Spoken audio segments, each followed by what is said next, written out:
Hi guys, I'm Noah. I was given the topic ecological interactions. So basically there are three types of ecology. There are three main parts, which is symbiosis, saprophytisms, and free predator interactions. Why symbiosis? Symbiosis is an interaction between two different organisms that lives together. Now there are three parts in symbiosis as well, which is commensalism, parasitism, and mutualism. What is commensalism? Commensalism is an interaction between two different organisms where one benefits while the other does not benefit nor is harmed. There are two types of commensals, which is epiphytes and epizooids. Epiphytes is mainly for green plants that uses another plant to obtain more sunlight and for more support. A famous example for this is the bird's nest fern. Now, since epiphytes is for green plants, epizooids is for animals. The epizooids depends on their host for transport, protections, and leftover food. The famous example for this is the remora fish, which attaches itself to the shark. And since we're done with the commensalism, the next one should be parasitism. Parasitism is an interaction between two different organisms where one organism benefits while the other is harmed. There are two types of parasites. Which is ectoparasites and endoparasites. As you guys all know, ecto meaning external body, endo meaning internal.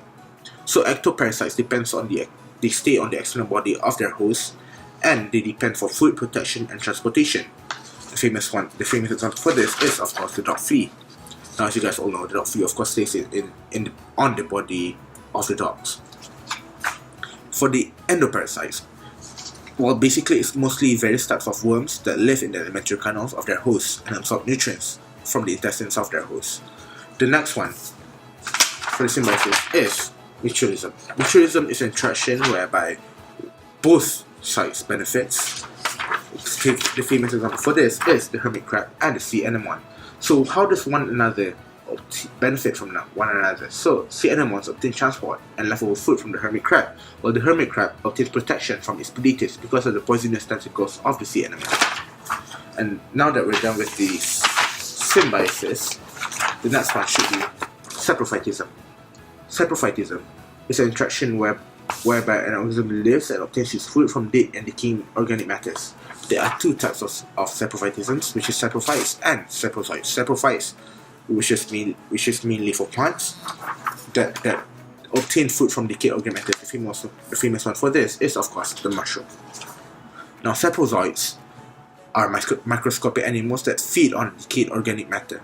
The next one for ecological interaction, and the last one, which is prey-predator interaction. This is an interaction between populations of organisms which one organism is called the predator, while the other is called the prey. Now, the predator hunts, captures, and kills the prey. Example of this is like the lions and the zebras, or the lions and the horse. Now, keep in mind that the population of both sides is affected on the predator and prey itself. If predator eats more, the number of prey decreases, and that causes insufficient of food. So the population of predator and prey are maintained in dynamic equilibrium even as they are fluctuate together. That is all. Thank you.